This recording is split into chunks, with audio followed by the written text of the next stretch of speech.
বৰুণ দেৱতাক সন্তুষ্ট কৰি চিৰাল ফটা পথাৰলৈ বৰষাৰ ৰিমঝিম নমাবলৈ ৰাইজে পাতিছে ভেকুলীৰ বিয়া। নাজিৰাৰ গড়আলিত তিনিদিনীয়াকৈ পতা হল এই বিয়া। ৰাজ্যৰ বিভিন্ন প্ৰান্তৰ লগতে গড়আলিতো অনাবৃষ্টিৰ বাবে মূৰে কপালে হাত দিছে কৃষকে। নাজিৰাটো সচেতনে ৰোৱা কঠীয়া আহিনমহীয়া টান ৰ'দত খেৰ হৈ পৰিছে। এতিয়া অসহায় কৃষকে ৰাজ্যৰ প্ৰান্তে প্ৰান্তে পাতিছে ইখনৰ পাছত আনখন ভেকুলীৰ বিয়া। সকলোৰে মাথো এটাই কামনা, বৰুণ দেৱতাক কিদৰে সন্তুষ্ট কৰি কৃষকৰ দুটা ওঠত হাঁহি বিৰিঙাব পাৰে। তাক লৈ গড়আলিবাসী ৰাইজৰ মনতো বহু জল্পনা কল্পনা।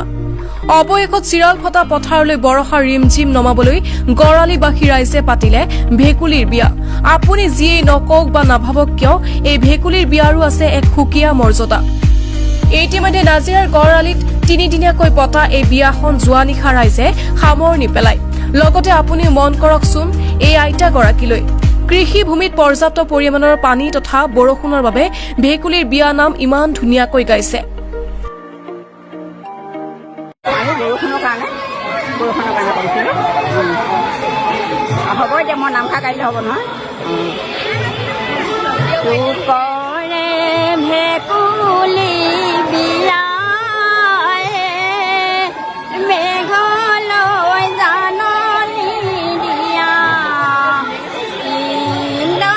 দেৱতাক দিছো ধৰম কৰি ৰাইজে পাতিছো বিয়া।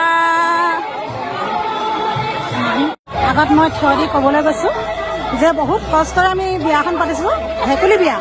পূৰ্বৰ পৰা চলি থকা নিয়ম, গতিকে আমি যি ভেকুলী যিদৰে বিয়া পাতোঁ ঠিক তেনেধৰণে আমি কৰিছোঁ, কিন্তু আমি কলচী লৈ বা কিবা নিয়মেৰে আমি পতা নাই।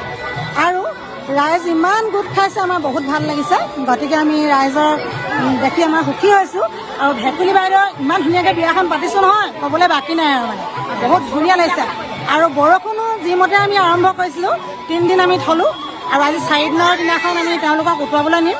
কিন্তু বৰষুণো একদম মানে উগা গোমা কৰি আনি কালি বৰষুণ এজাক ধুনীয়াকৈ দিলে। আৰু মোক ক'ব লগা একো নাই, বিশেষ আমাৰ বাইদেৱে ক'ব। আজি আপুনি ইয়ালৈ আহিলে, আপুনি আমাৰ কাৰণ কেলৈ আমি আপোনাক অনুৰোধ জনালোঁ যে ইয়ালৈ আহিবলৈ আমাৰ ভেকুলী দিয়াৰ মানে অনুষ্ঠানটি যাতে সুকলমে যাতে হেৰি কৰিবলৈ আহিছে, ভিডিঅ' কৰিবলৈ আহিছে। গতিকেলৈ আমি ভাল পাইছোঁ। কাৰণ কেলৈ আমি ভেকুলী দিয়া পতাৰ কাৰণটো কি, আমাৰ সকলো ৰাইজে পথাৰৰ খেতি পথাৰত পানী নাইকিয়া হৈছে, খাবলৈ পানী নাইকিয়া হৈছে, হাজিৰা কৰা মানুহক কাম কৰিব নোৱাৰা হৈছে।